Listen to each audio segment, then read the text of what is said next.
Good morning, everyone. Welcome to another edition of Facebook Live coming at you from Alzheimer's Orange County.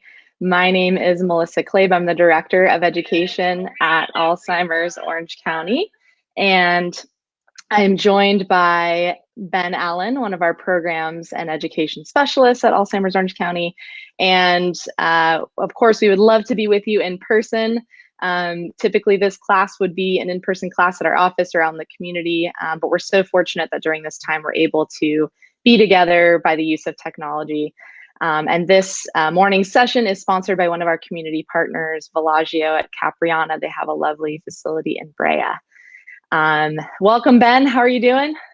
I'm well, thanks. Beautiful day. Beautiful day to be in our homes and in the homes of our community and our viewers. Today, Ben and I are going to be having a discussion about what we call caring conversations, and that is changing the way that we relate to our loved ones with memory loss or cognitive changes. When our loved ones begin to see the changes from Alzheimer's or another type of dementia, the ways that we've typically related to them just don't produce the same levels of connection and well-being. And so Ben and I are going to talk a little bit about our experiences. Hopefully we hear from you about your experiences as well. Feel free to share with us in the comments questions or comments that you have, and we'll do our best to address them as we go on. And give us a thumbs up if you can hear us. Let us know you're there. And I want to start off today, Ben, by asking if you wouldn't mind sharing with our viewers, our community, how you got involved in dementia care, a little bit about your story. I know you have a loved one with memory loss, so would you mind talking a little bit about that?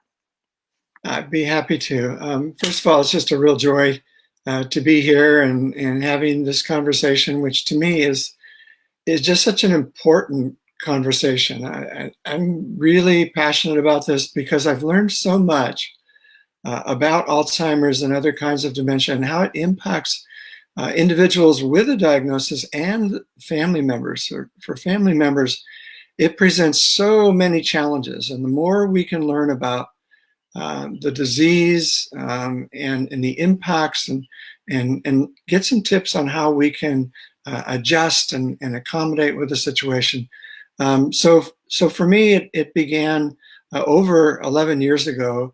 My wife was diagnosed with Alzheimer's just about 11 years ago, but of course it had been going on for a few years prior to that, though we didn't realize it. We just knew that things were becoming increasingly difficult for her, and we didn't understand why. We really didn't understand what we were looking at.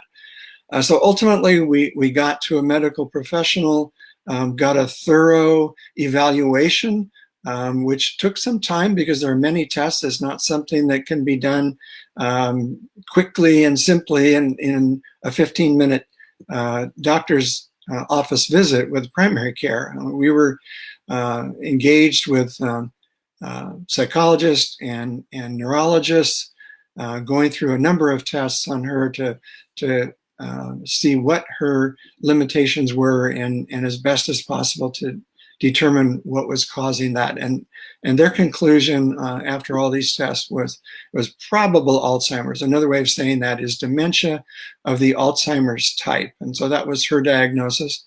The day we got that diagnosis, one of the things that the social worker we were meeting with did is hand us a phone number. Said, you need to get into a support group. And we looked at each other and said, okay. And so that's what we did. And that was really the beginning of our involvement and ultimately what led to me being more involved in this work.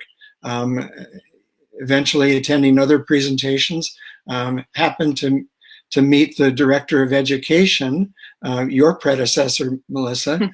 That led to her inviting me to be a volunteer and be part of the speakers team going out into the community and talking to different groups, which for me is just so satisfying to be able to make a difference in people's lives.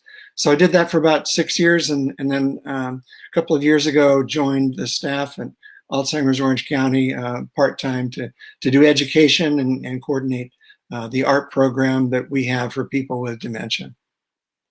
Awesome. Thanks for sharing that. How about you, Melissa? Can you share a little bit of your story? Sure, I'd love to. Similar to yours, but it was my mother. So about going on 9 years ago now, she was actually working at the time as a registered nurse in her mid 50s, prime of her life, and began to have changes, notably changes in the ability to do her job, which was very worrying to her and obviously her coworkers and us. And because she was so young, that was one of the factors. It took us a while to arrive at a diagnosis, multiple doctors and tests. And when we finally did get that diagnosis, it was definitely a blow to our family. It was very traumatizing, but also a little bit of a relief to be able to call it something and have that diagnosis. But I knew nothing at the time about what is Alzheimer's, what is dementia. I really had not the slightest idea. And it was so fortunate that a neighbor recommended that my father and I take a class at Alzheimer's Orange County for caregivers. So we went for it, and it was one of the best decisions I ever made because it was a huge game changer for us. It completely changed the way that I viewed the disease, that I viewed the changes that were happening in my mother, and it changed the way that we relate to her. We'll talk later about some of the do's and the don'ts in effective communication. And sounds simple enough, but as you and I both know, those are really, really challenging things to put into practice.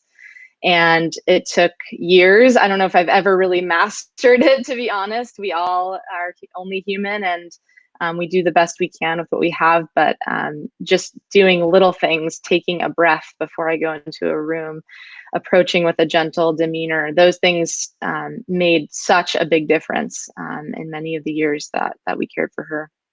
Yeah, So so many little things, just little things that we can do to help our loved ones be relaxed, just enables them uh, to engage, to communicate to the best of their ability. So many of the challenges are related to changes happening that we don't understand, and as a result, we're going, what this is different than, we've decades of relationship, and what's happening, understanding what's happening, particularly for the individual, what's going on in their brain. We want to talk about that. Once we know that, then we can make changes, and it's hard to make changes because we got absolutely. strong habits. But we keep practicing, and the more we do it, the better we get at it. Yes. Yes, absolutely. Why don't you talk a little bit about the difference between dementia and Alzheimer's? That is far and away the most popular question I think that you and I get when we're out in the community. So before we dive into some of the tips and all of that, why don't we set the record straight there with that? Yeah, so many people ask, what's the difference between dementia and Alzheimer's? So this is how I explain it. We have this image that we refer to as the umbrella. Dementia is a general term that simply describes the symptoms of cognitive loss. And there are a lot of different symptoms. We'll come back to that in a minute. But dementia is the symptoms, and under that umbrella are different causes. And Alzheimer's is the number one cause of dementia. And because of the damage that Alzheimer's is wreaking on the brain, it impairs the individual's ability to perform daily activities, and that presents the struggles for us as care partners, as we like to refer to those of us who are caring for family members or friends. So Alzheimer's is the number one cause of dementia. Now, another way of saying that is, if someone's diagnosed with Alzheimer's, by definition, that means they have dementia. They have the symptoms of dementia that are being caused by Alzheimer's. Those symptoms in the early stage may be mild, but as the disease progresses, they become increasingly more difficult for the individual to perform daily activities. And then gradually over the course of the disease, they become quite serious and significantly limit the individual's ability to just to perform the ADLs, activity of daily living, like eating and bathing and using the toilet and brushing teeth and dressing. And so people need more and more help. So, but Alzheimer's is just one of many. There are about 120 different causes of dementia. Some of the top ones are listed on this image. Lewy body dementia, frontotemporal dementia, vascular dementia, and on and on. There really is a long list. And many of the symptoms are very similar to Alzheimer's, but there are some differences. And so it's important to find out what it is that's causing the impact on the individual's cognitive function. Now, on the right side of this slide, we have some potentially reversible causes. That is, they impair the brain's ability to function, but they can be reversed. For example, depression, and I've been through periods of depression in my life, and fortunately, I've gotten to the right specialists to get treatment, and got through that period, difficult period. Often for care partners, depression is a major issue because of the significant impacts that are taking place, and for me, it was really important to get help. Support group, number one. Finding a counselor that I felt a good connection with, and it may be that antidepressant medications are appropriate. Lots of ways to address depression. That's just one of those reversible causes, but there are a lot of others, like infections, chronic infections like urinary tract or pneumonia. Could be gum disease. Untreated gum disease causes infection that can impact the brain's ability to perform daily tasks. So there's a number of causes, but so again, the umbrella is dementia. It's a generic term. It's analogous to the word cancer, in that there are many different causes of cancer, and so that's the way we think of it, as the umbrella.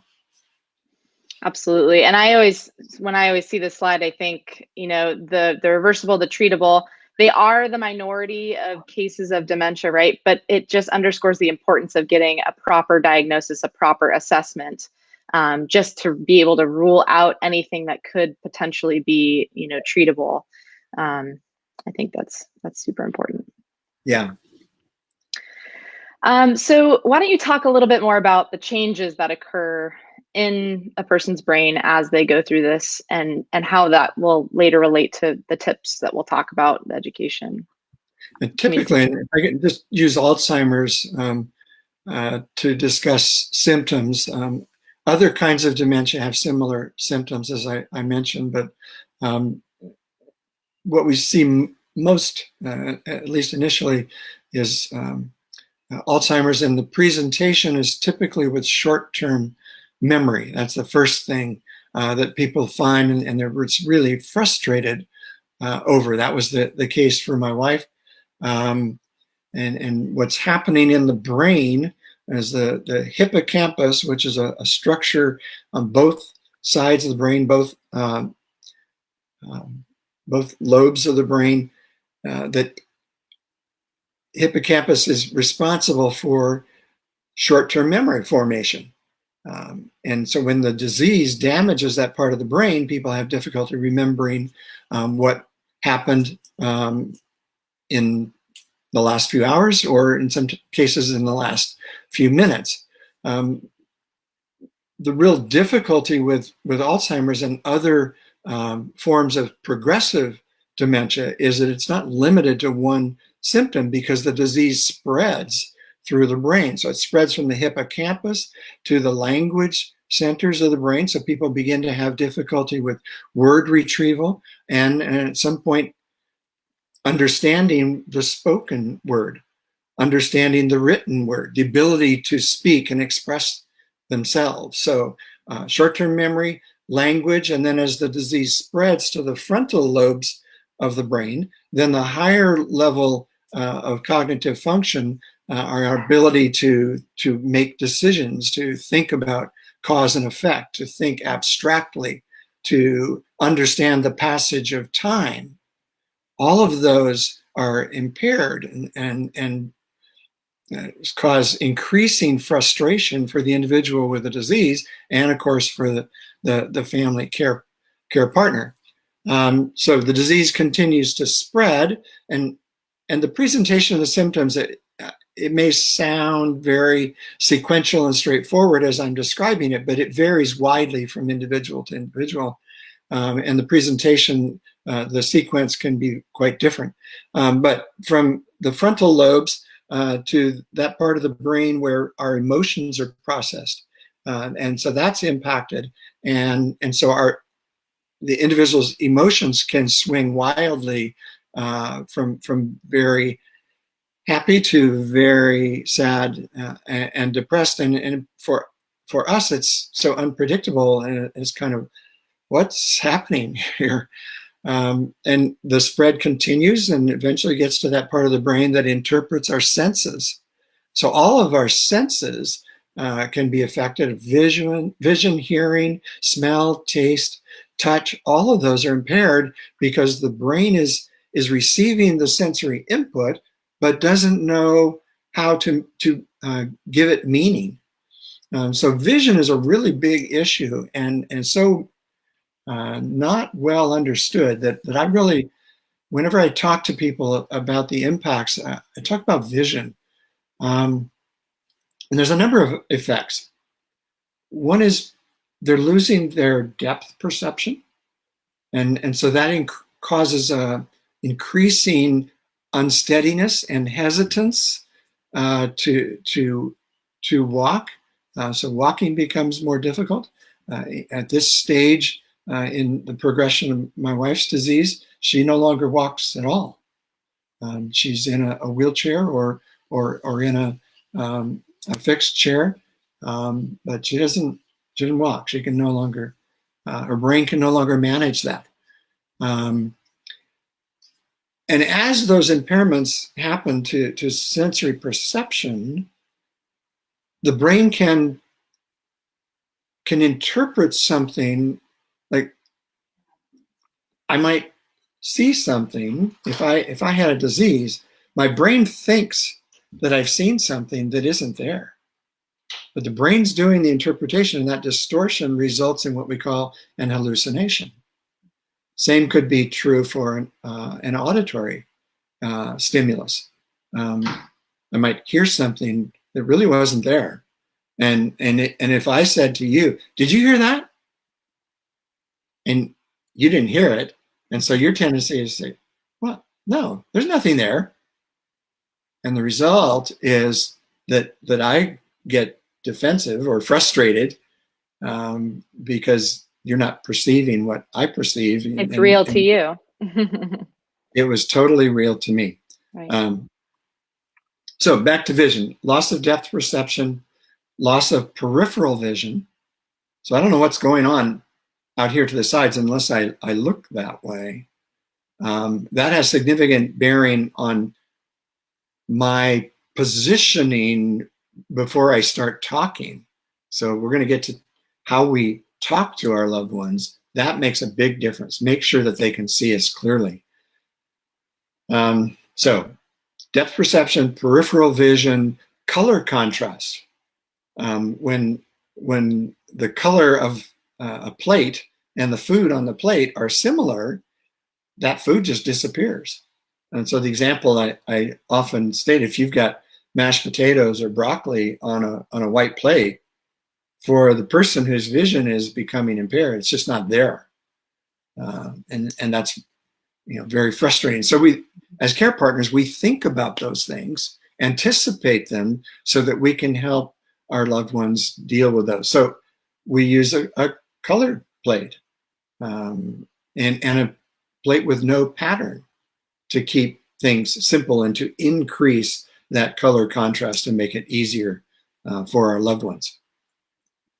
Similar to that, just reminds me, similar to in the bathroom, a white sink on a white countertop. That person may not be able to see. For instance, my mom always had trouble like spitting after brushing her teeth, like wouldn't know. And it didn't occur to me at the time that she probably just didn't see a target, didn't know where. So I would often offer her a cup to spit in instead. But things like that just aren't readily obvious to us, that as we learn these things, we think about all the ways our house could benefit from a little more color contrast. Definitely. Yeah, that's a great example, and I hadn't thought of that one. White sink, very, very clear. Another one that has to do with bathing, and bathing becomes increasingly difficult, and the individual resists bathing. Well, one of the factors is that the stream of water from the shower is essentially transparent. We can see it, but if they step into the shower with the water running and it hits them because they didn't see it, then they're startled and frustrated and just upset. And that's one of the factors that leads to the resistance to bathing. And that's something that we'll talk more about in this series that's coming up in 2 weeks, right, Melissa, where we're going to talk about personality and behavior and understanding what's happening with the behavior changes for the care partner makes all the difference. Absolutely. Oh, I've talked about memory. I've talked about language. I've talked about visual impacts. Let me talk about executive function. So many people ask, well, what's that? And I had never heard that term until the day we received Judy's diagnosis. So executive functions, I like to think of it in just a very layman's term, that this is what our brain uses to manage our life. It's the ability to keep track of appointments, to think about cause and effect, to think abstractly, to anticipate the future, what's probably going to happen, and cause and effect. If I do this, then such and such is going to happen. Well, when the brain is impaired, again, it's part of the frontal lobes of the brain, that's where the executive function resides, then our loved one's ability to even to understand, like I'd be talking to my wife about something on our schedule, and I'm referring to the calendar and she's not getting it.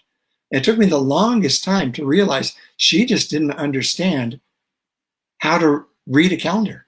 And a calendar, if you think about it, is just an arbitrary way that we have chosen to think about time.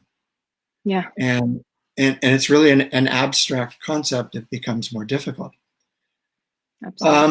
So behavior is affected, and eventually toward the end of the disease, in the last stage, the individual's ability to swallow and for the body to maintain all the major systems is just slowly shutting down. And at the last stage, the brain can no longer support the heartbeat and tell the diaphragm to expand so that they can breathe.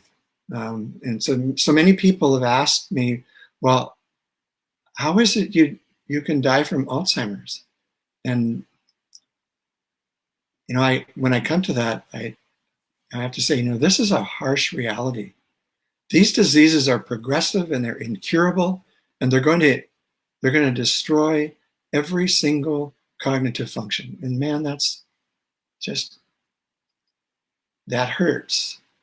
But it's a reality that when we understand it, we can move on and do what we need to do for today. Yeah, it is an important reality. And I think sometimes the things that remain can be forgotten in that reality as well. I think it's important to see both, what will come, and for planning purposes and for grieving purposes, all along the journey.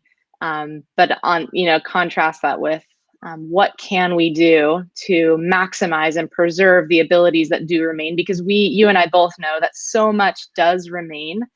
And it's what I learned in my first class at Alzheimer's Orange County, and it's my favorite thing to talk about now. Obviously, we have to talk about the realities of the disease, but I think you and I both enjoy when we can facilitate, when we can help others see the abilities that do remain in their loved ones and how we can just jump on that and maximize that connection. I want to read one comment that came in as we were talking before we move on. And this person says that they attempted a visit with their mom at the boarding care she lives in. Sadly, it caused more frustration for her. She couldn't understand why I couldn't come in. Such a difficult time. It was heartbreaking, but phone calls seem to be the best right now. And I figured you could address this, Ben, because you're in a similar situation. Maybe you can speak to that a little bit. Yeah, of course, this time where our daily lives are disrupted by COVID-19, we have even bigger adjustments to make. So for those of us where our loved ones are in a long-term care setting, as my wife is, and the standard protocol is no family visits. For me, that's been a significant adjustment. Now, my wife's disease is very advanced, and talking on the phone doesn't work at all. Doing a video conference, it may work for some, and as long as it works, I would say absolutely do that. Doesn't work for us. I get phone updates on how she's doing. I get an occasional photo or a short video clip that show me that she is comfortable and she's content, and that's all I can ask.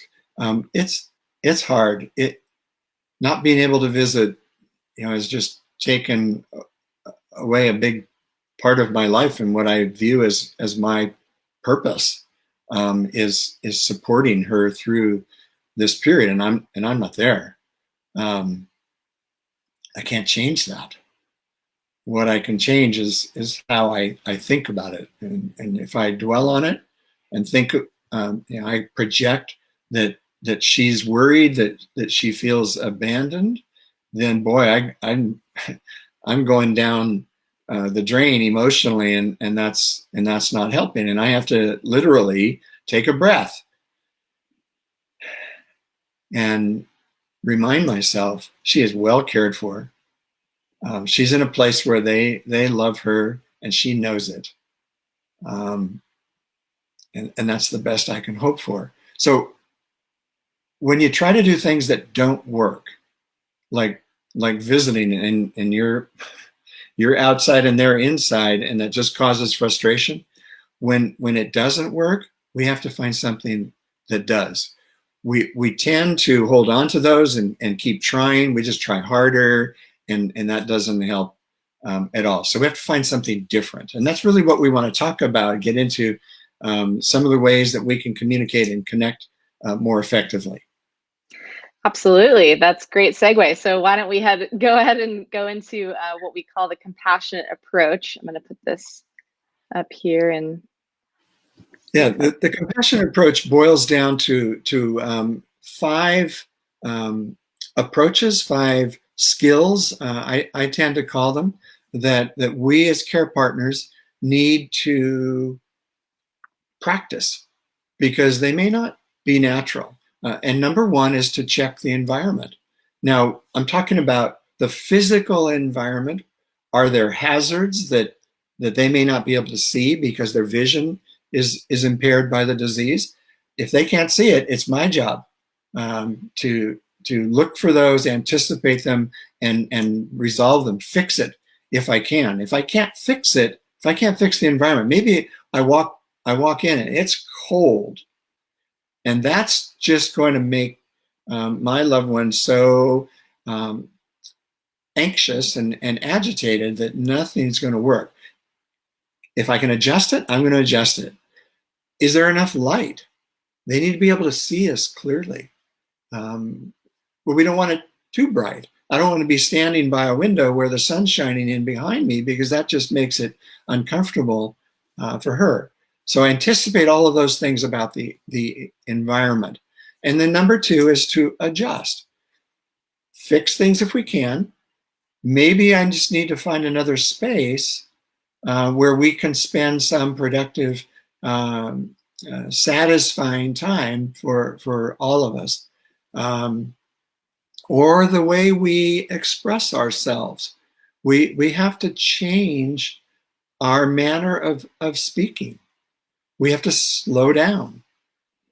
It always helps me to remember to breathe. Just stop and take a breath.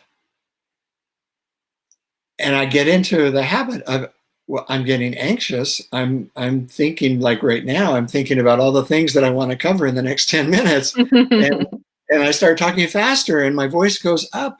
And if I'm talking to someone with dementia, that just makes them anxious because they're picking up on all these cues from me. And so my anxiety is coming across and they're just absorbing that and expressing. So I have to adjust. I have to breathe. Number 3 is to facilitate a connection. We talked about vision. We talked about the loss of peripheral vision. So I never want to start speaking when I'm in that peripheral space for my loved one. Certainly don't want to be behind her where she's not anticipating that I'm going to speak. So I want to get right in front where she can see me clearly. And in fact, I want to get down to eye level. I don't want to be standing up above. I want to be right at her eye level. Now, if she's standing or she's sitting, I may have to get down on my knees if there's no chair there. But whatever I can to get at her eye level. Part of facilitating a connection is touch, appropriate, gentle touch. Don't surprise people with a tap on the shoulder. They may perceive that just because their sense of touch is impaired. They may perceive that as a threat. So make sure you're in front. Reach out gently. Maybe just touch hand or arm. But touch communicates powerfully in a non-verbal way. So that's part of facilitating a connection. Maintain eye contact. So number 4 is be a good listener. Now, most of us, we're listening and waiting for an opportunity to talk. I'm thinking, I wish they would just stop talking so I can talk because I have so many things that I want to share. And again, I have to take a breath, slow down, think about what's important, and listen. Because listening makes all the difference for helping my loved one relax. Because then she knows that I'm hearing what she's saying. Even if her language is impaired and she's having difficulty to express herself, I can pick up lots of body language cues from her. What's her face telling me? What's her posture and her gesture? What are all those things telling me?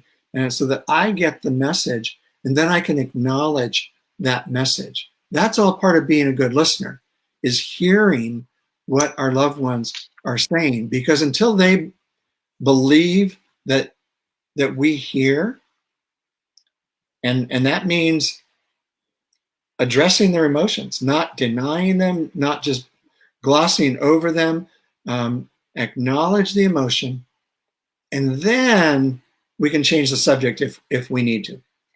And then number 5 is to focus on remaining skills. We always want our loved ones to be successful.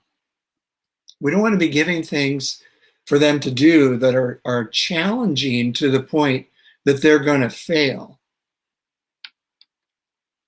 Again, these are progressive diseases that they're irreversible. And no matter how hard we try, no matter how hard we get our loved ones to try to do things that are difficult, we're not going to fix the disease. We're not going to solve it. We're not even going to stop it. It's going to continue. The progression is going to continue. And so we have to recognize what their current abilities are and engage with them at that level. So we have another workshop that we do every month on activities, and I hope our viewers will tune into that and get some tips on how to engage in appropriate activities based on where they are in the present. Something that you used to work last week may not work this week, and I need to be able to adjust. So those are the 5 skills for the compassionate approach. Thank you. And I couldn't help but think of my mom in the situation when you were talking through some of these, especially about listening. And I know it's not just my experience because I've talked with others and I've read about how, as our loved ones do begin to lose the words and the language, their emotions seem to almost pick up. And it was like she was more emotionally in tune with me than she'd been before. She could know immediately if I walked into a room and I was kind of somber or like agitated, she picked up on that. And she not only picked up on it, but she would mirror it. And so that ability to remain calm and just kind of take a breath. It's amazing. You said we forget to breathe. It's amazing that we can forget to do something that we need to do to sustain life, but we're constantly in this tense, like almost holding our breath situation. And when we just take a minute to take a few deep breaths, it's amazing how that can change our entire demeanor and lower our heart rate and, have all these physiological effects that then make us a better connector and communicator with our loved ones. So. Yeah, that is so important. I'm glad you brought that up because our communication, we tend to focus on words, but our loved ones are having increasing difficulty with words.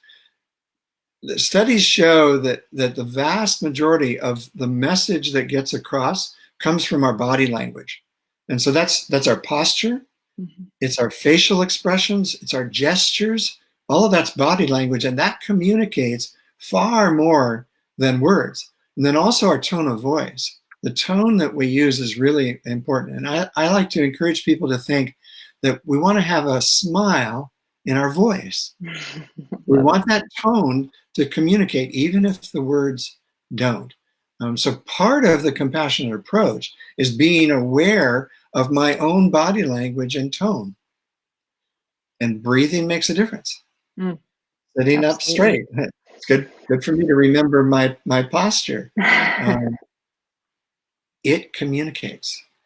And so we think about what's the message I want to send.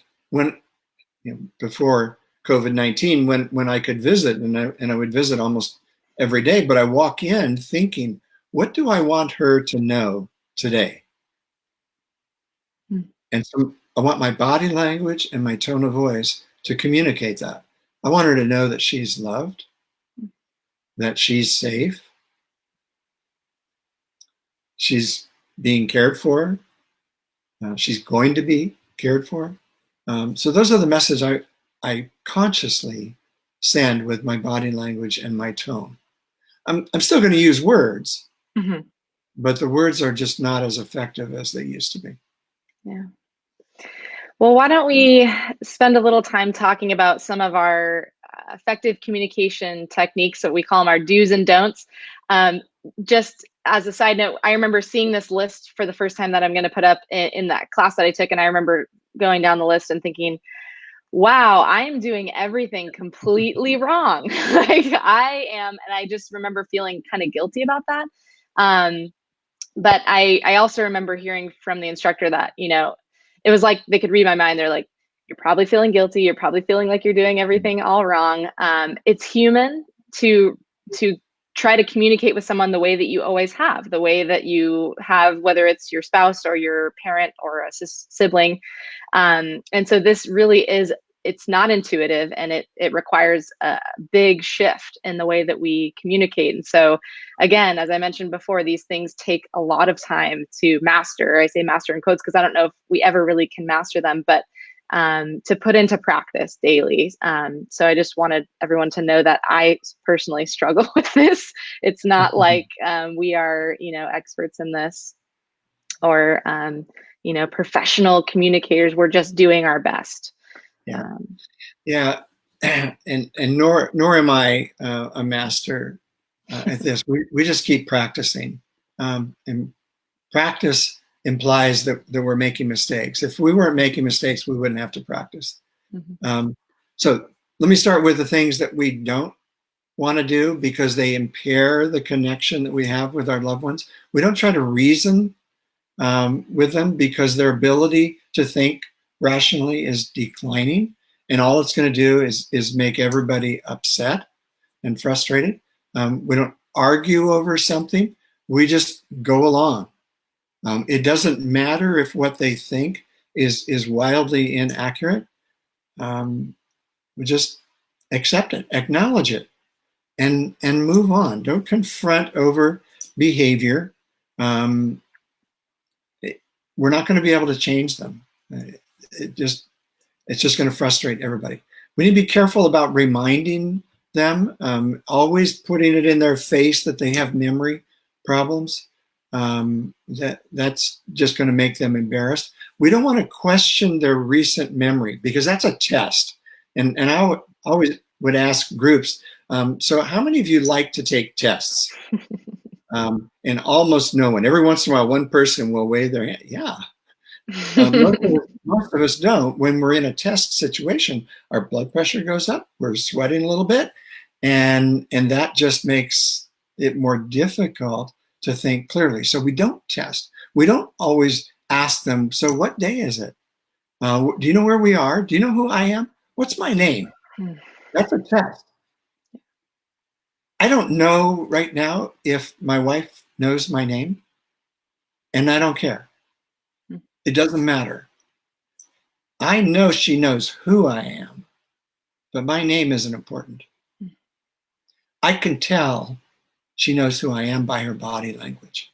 I can tell when she sees me and she goes from this flat affect and she looks at me and then this smile blooms on her face. I absolutely know that she knows who I am. So I'm not testing her. And no matter what happens, I don't take it personally. For me, that has been the hardest lesson to learn. I want to defend myself, and it just doesn't help. So the things we really need to do, we need to repeat things. If we have important information, say it simply and slowly, and pause. Wait to see if there's acknowledgement, a comprehension. And if you don't see that, then repeat. Repeat it exactly the same way that you said it the first time so that it's the same message. And because it's taking them longer to process what you said, when you repeat it the same way, their processing can continue. And that's really important. So along with not taking it personally, we have to accept the blame. Things go wrong, it's my fault. I mean, we used to do ballroom dancing. We're taking dancing lessons, and I goof up, I step on her foot, or anything goes wrong. I'd say, my fault. No matter what happens, it's my fault. Not easy. Mm-mm. Now, when things really go off the rails, and the emotional climate becomes so heated and nothing is helping to calm things down, I may need to leave the room. I need to do that in a tactical way. I don't walk out and slam the door behind me because that's communicating frustration, anger, all those things. But I might say, hold that for a minute. I need to go move the laundry. And I go out to the laundry room and all I do is breathe. Compose myself, and I come back and say, hi, start over. And that often works. And again, whatever they say, we just go along. If my wife were to look out the window and say, sky is green today, I'm not going to contradict her and say, no, it's not. Can't you see it blue? I'm just going to look at the window and say, I hadn't noticed that before. We just go along with it. And then one of the best tools we have as care partners is to distract. So the way we do that is we listen for emotions and acknowledge those emotions and then distract. And whatever it is that our loved ones enjoy, like for my wife, it's color. of any kind, flowers, fabrics, the sunset, the sunrise, any of those things that involve color, I'm going to use those to distractors. Oh my gosh, look at that sunset. Let's go for a walk. Distract and redirect. And if that one doesn't work, then I'm going to try a different way of distracting. And a good one is always ice cream. Let's go get some ice cream, and or chocolate, and that often works. So those are the big hitters, the Yeah. things that we want to do or not want to do, because we have tendency to do the things that don't work. They used to work. Again, decades of relationship and patterns of how we would interact, and they're not working anymore. And so we have to find different ways of doing things. Absolutely. I always think about this phrase, and I don't know if it was you, Ben, that said it, or Kim, or somebody else, but it was, do you want to be happy or do you want to be right? Is that you? Is that a Ben Allen? Well, it was, yeah, I've quoted it, Okay. but it came from a participant in one of my workshops. Okay. And yeah, I took that to heart. Being right is just not important. Helping our loved ones to be content and happy, that's what's important. Absolutely. It doesn't matter what they say, what they think. My trying to correct them just causes frustration and agitation, anger towards us, and that hurts. But once we understand what's happening to their brain and we recognize this is the disease that's causing this thinking or this behavior, it's not that they're trying to make life difficult.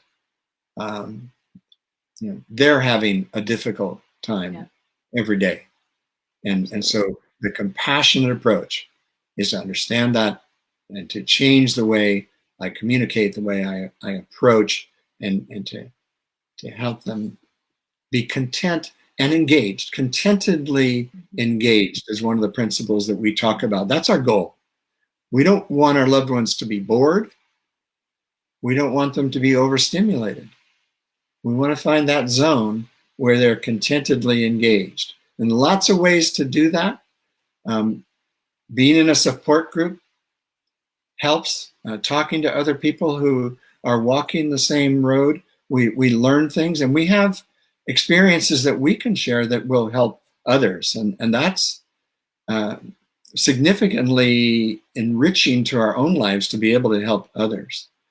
So support groups, and in these days, that may mean an online support group. And at Alzheimer's Orange County, we have a really great online support group, which you can ask to be a member of. It's a private group, so whatever is shared online within that group is not out in the public. It's only for the members who have been accepted for membership.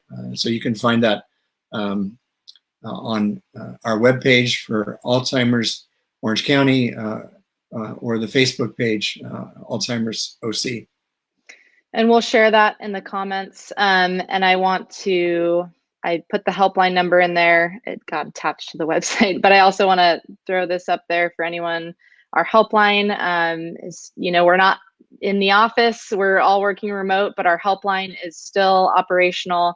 You can give us a call during business hours. You can always leave a voicemail. Reach out if you have questions about our online support group or support groups once we hopefully return to some normalcy in the coming weeks and months. Please do reach out to us.